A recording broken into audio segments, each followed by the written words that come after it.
Diabetes है या गर्दन में हमेशा दर्द रहता है, दर्द गर्दन से दर्द फैल के हाथों में आती है, चक्कर आता है, तो उसके लिए कुछ एक्सरसाइजेज हैं जो रेगुलर करते रहेंगे, जिससे हम गर्दन के दर्द में बहुत ही आराम मिलेगा।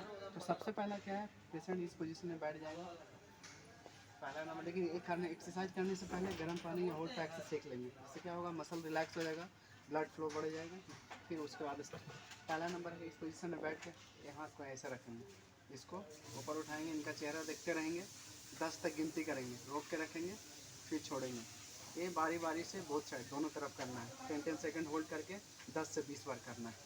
दूसरा नंबर यहाँ यहाँ यहाँ पे है, तो खुद से भी कर सकते हैं। इसको अपोजिट में स्ट्रेच करना है, ये भी 10 सेकंड रोक के रखना है, फिर रिलैक्स।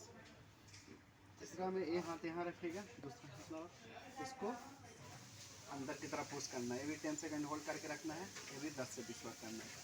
फिर क्या करना है, सीधा बैठ जाएंगे, दोनों हाथ होल्ड करेंगे, ललाट पे रखेंगे, आगे की ओर पुश करेंगे, गर्दन सीधा रहना चाहिए, ज़्यादा फोर्स नहीं लगाना है, 1 to 30% ओनली।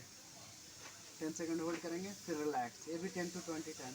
फिर दोनों हाथ पीछे रखेंगे, सर के पीछे, नीचे की तरफ पुश करेंगे, गर्दन सीधा रहेगा, 10 सेकंड होल्ड करेंगे, फिर रिलैक्स। फिर स्ट्राइक यहाँ पे यहाँ रखेंगे, इधर भी पुश करेंगे, 10 तक गिनती करेंगे या 10 सेकंड होल्ड करेंगे, फिर रिलैक्स। फिर इस साइड, फिर नीचे की तरफ 7-10 सेकंड होल्ड करके 10 से 20 बार करेंगे। फिर गर्दन को आगे ले जाएंगे, फ्लेक्स करेंगे, पीछे ले जाएंगे, एक्सटेंड करेंगे, साइड में रोटेट करेंगे, इस साइड रोटेट करेंगे, साइड में फ्लेक्स करेंगे, इस साइड फ्लेक्स करेंगे।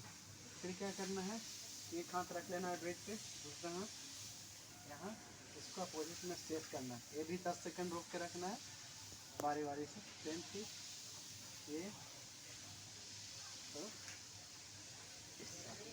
साथ साथ शोल्डर गार्डर जो आप करते भी होंगे, clock wise anti clock wise. फिर कमर पे हाथ रखें, कंधा के ऊपर, नीचे, आगे, पीछे, इतना। साथ साथ ही जिनको वर्टिगो चक्कर भी आता है, तो एक कलम ले लेंगे, आई बॉल का मूवमेंट करेंगे डिफरेंट डिफरेंट एंगल में। फिर सर्कुलर चलेंगे, 8 फिगर में चलेंगे। ये सब जिनको सर्वाइकल पेन विथ वर्टिगो है, जिनको चक्कर आता है, निस्टिग्मस है, उनके लिए वेस्टिबुलर एक्सरसाइज इंक्लूड हो जाएगा। इतना एक्सरसाइज प्लस में पोस्चर पर ध्यान देना है, गर्दन झुका के ज़्यादा नहीं रखना है, मोटा तकिया लगा के नहीं सोना है, घंटों मोबाइल यूज नहीं करना है, भारी सामान नहीं उठाना है, हमेशा करवट लेके उठना है, और पतला तकिया यूज करते हैं, या तो गमछा को रोल करके, ये जो गैप है लोडोस वाला उस एरिया में रखना है। इतना एक्सरसाइजेज आपको रेगुलर करना है 2 टाइम, जिनको ज़्यादा है, जिनको कम है वो कम से कम 1 टाइम तो ज़रूर करें, एक बार ज़रूर।